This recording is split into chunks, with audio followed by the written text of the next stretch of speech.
My name is Wynter, and I'm the birthday girl in 3 days, and I'm guaranteed to be the drunkest.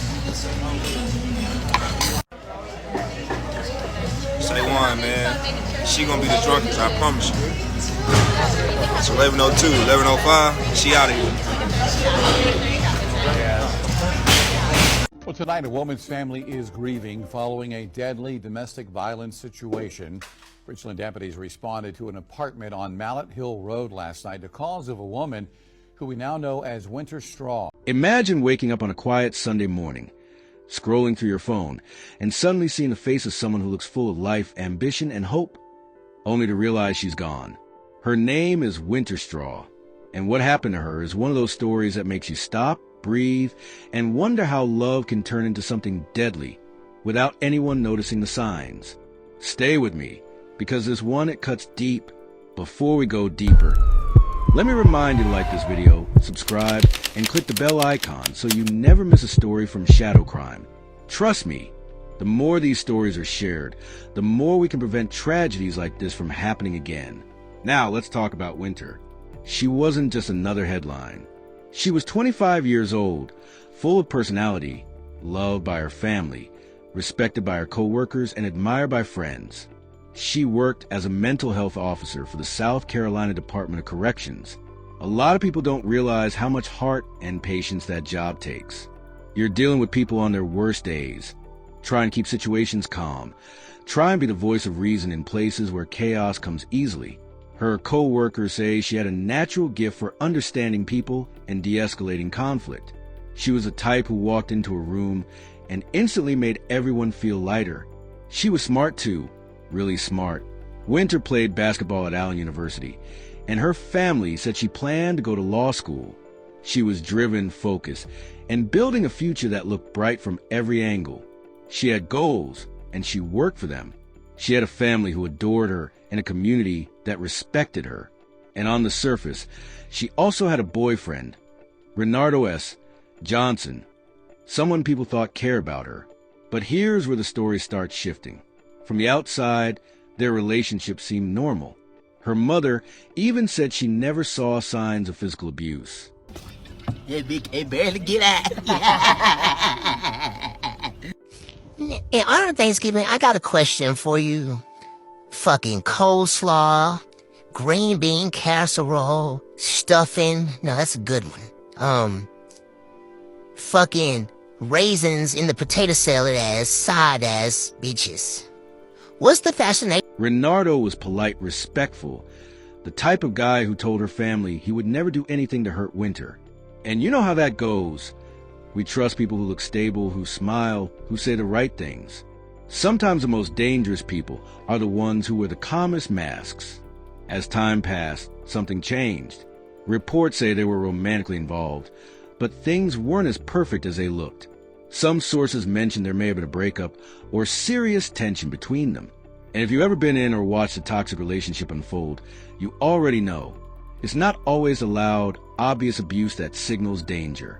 Sometimes it's the quiet shift, the insecurity, the fear of losing control. And that's where Renardo stood. On March 26, 2023, everything unraveled. That morning, Wynter was outside an apartment complex on Mallet Road in Columbia, South Carolina. No one expected the tragedy that was about to unfold. Before anyone even understood what was happening, gunshots broke the silence. Wynter was found shot outside the building, and Renardo retreated inside, beginning a standoff that lasted nearly 3 hours. Little Dookie Booty, go on and get in the camera.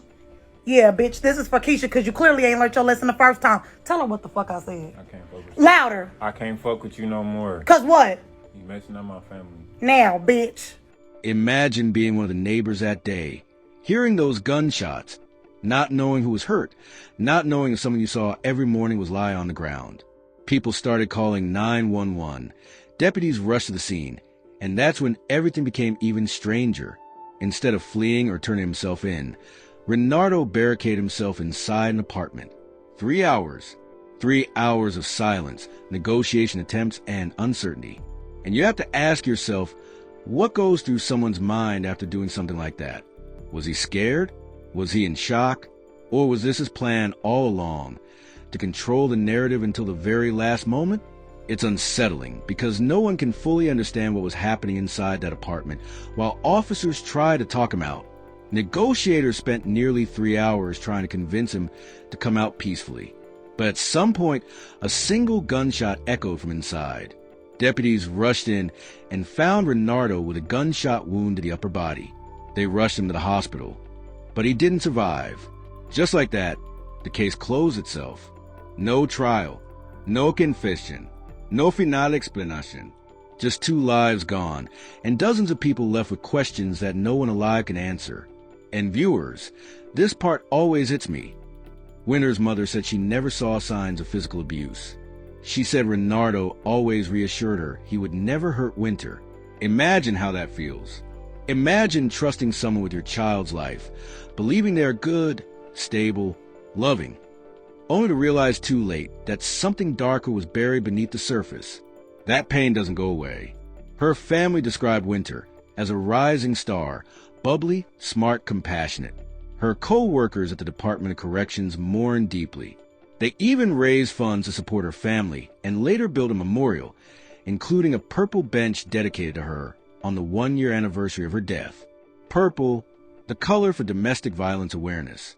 A reminder to everyone who walks past it that even the strongest, brightest, most hopeful people can find themselves caught in the shadow of someone else's darkness. But what really led to this? That's the part everyone keeps discussing. Reports mention relationship tension, possible separation, a breakup. And if you've ever seen how certain abusive relationships escalate, you know this pattern. When control slips away, some partners snap. The most dangerous moment for a victim is often when they try to leave. And many believe that might have been the trigger here. Renardo losing the one thing he believed he controlled. And let's be honest with each other here, it's scary. Because this wasn't a story about a woman who ignored warning signs or stayed despite visible danger. This was a story about someone who looked safe, someone who presented himself as caring. And that's why this story hits people so hard, because it reminds us that danger doesn't always look like danger. And loved ones this week honoring the memory of an Allen University grad who was the victim of a deadly case of domestic violence. The people who knew Wynter Straw are making sure she's never forgotten. Our Kiana Jordan has been following this story since last year and shows you what they're doing now. I appreciate you guys for this special moment. Recognizing my baby in a purple. Her whole house is literally purple. And just for making this day so special. Lamont Straw is talking about his 25-year-old daughter, Wynter. Straw can't say enough about the State Department of Corrections' move to keep his daughter's memory alive with a bench called a seat of hope. The love that I have for my child, I think only parents can understand. On March 26, 2023, Lamont and LaShawn Straw got the call no parent should ever get. Their daughter had been gunned down by her ex-boyfriend at the Carrington Place at Wildwood Apartments. The man then barricaded himself in the apartment and turned the gun on himself after a standoff with deputies. This was not a spur-of-the-moment thing. The young man, it was premeditated. He thought about his actions and he carried them out. Tuesday was the anniversary of the night Wynter was lost to another case of domestic violence in this state. Her co-workers wanted to use that day to bring light to the love she shared instead. I think that those are the things that we should be thankful for. Just thankful for the time that we had with her, and thankful for the name and the legacy that will live on forever. I'd like to speak for her in regard to just the love that she had for you guys. And so with that being said, I'm grateful. I'm eternally grateful to each and every individual that is out here today. Wynter was a Columbia native, graduating from Columbia High School and then Allen University, where she also played for the basketball team. Her father says the bench dedication will always be special in Columbia. As detectives dug deeper, one thing kept coming up again and again. Wynter had been trying to distance herself from Renardo. And honestly, viewers, that's something a lot of people can relate to. You try to step back from a relationship that no longer feels safe or healthy, but the other person doesn't let go. Friends revealed that Wynter wasn't confrontational. She wasn't someone who wanted drama. She was the type to avoid conflict, to keep the peace, to just protect her energy. But sometimes, when you're dealing with the wrong person, even silence can ignite danger. Now imagine investigators piecing all this together. They're looking at her messages, her last movements, and every single breadcrumb starts pointing in one direction. There were no signs that Wynter willingly went anywhere. There were no indications she ran off. Everything suggested she was afraid, and she had reasons to be. You can almost feel the tension building in the investigation room. Detectives know they're racing against time, and every hour that passes without Wynter showing up makes them more certain something is very, very wrong. And then comes a moment that shifts the entire investigation. They locate Renardo's car. At first, officers approach it with hope, thinking maybe Wynter could be nearby. Maybe she was inside. Maybe they were about to save her. But the reality waiting for them inside that vehicle was far more disturbing. Renardo was found dead, and it appeared he had taken his own life. No note, no explanation, no attempt to justify or deny anything. Just silence. Viewers, think about what that moment must have felt like. The main suspect was gone. The one person who knew exactly what happened to Wynter could no longer answer a single question. And that's when detectives felt that cold shift. This wasn't just a missing person case anymore. This was the kind of case where the truth would come in fragments, not confessions. Even worse, Renardo's death created a whole new layer of emotional conflict for Wynter's family. They already had the unbearable pain of not knowing where she was. Now the only person who should have faced consequences was suddenly gone too. It's like losing justice before you even get it. Her family had to sit with questions that had no answers. And that's a type of suffering people don't talk about enough. But investigators didn't stop. They kept pushing, retracing steps, analyzing every inch of evidence. They found patterns in Renardo's behavior that hinted at escalating control, refusing to let her move on, tracking her, becoming unpredictable. Things people close to the situation later described as red flags that grew louder over time. This is where the tension really starts rising. Because even though Renardo was gone, Wynter was still missing. And now the pressure on the police doubled. Her family was waiting. The community was watching. And investigators knew that if they didn't find her, the story would end in a void of uncertainty. And that's something no family deserves. As the search for Wynter intensified, investigators began connecting the last known movements of both her and Renardo. Every new detail painted a clearer picture, but it was a picture no one wanted to see. You could feel the urgency growing. Officers were searching remote areas, reviewing hours of surveillance footage, and interviewing anyone who had even briefly interacted with the couple. And the entire time, the same question haunted everyone. If Renardo was willing to take his own life, what had he already done to Wynter? Viewers, here's where the emotional weight really hits.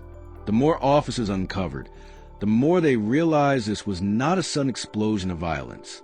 This was something that had been building for a while. Wynter had been slowly stepping away from the relationship. She was trying to reclaim her life.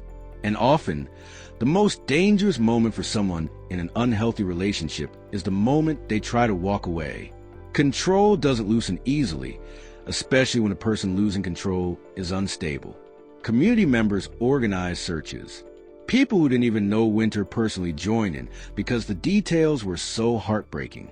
A young woman, vibrant, loving, just trying to live her life, suddenly disappeared with the only suspect leaving behind no answers. Today, South Carolina Department of Corrections employees came together to remember their co-workers. Police say 25-year-old Wynter Straw died when she was shot during a domestic dispute outside an apartment on Mallet Hill Road. The Department of Corrections says Straw worked as a mental health officer at the Broad River Correctional Institute. Straw's funeral was today at Second Nazareth Baptist Church. That kind of story pulls at people's hearts. It reminds them how fragile life can be and how quickly one person's darkness can reshape everything. And then came the breakthrough that changed the course of the investigation. Evidence finally led authorities to Wynter's remains. That discovery confirmed the fears everyone carried but prayed wouldn't come true. It wasn't the ending anyone wanted. It wasn't the closure her loved ones hoped for. But it was the truth, and truth matters, even when it hurts. You can almost imagine her family receiving that news. The silence, the shock, the finality of knowing she was gone. It's a moment no parent, no sibling, no friend should ever have to experience. And yet, in that moment, they finally had answers. Painful answers, yes, but answers nonetheless. Now here's where I want you, the viewers, to really sit with the weight of this. Wynter's story isn't just about crime. It's about the warning signs people overlook. It's about how love can twist into obsession. It's about how someone can smile on the outside while carrying deep fear within. And it's about how quickly a situation can escalate when someone refuses to let go. So let me ask you this. How well do we really know the people closest to us? How often do we assume someone is fine when they're quietly slipping into danger? And how many tragedies could be prevented if we all learn to recognize the signs before it's too late? If stories like Wynter's move you, if they make you reflect on the world around you, then consider supporting the work we do here. It takes just a moment to like this video, subscribe to Shadow Crime, and hit the bell icon so you never miss a case that deserves awareness. Your engagement helps keep these stories seen, these lessons learned, and these victims remembered.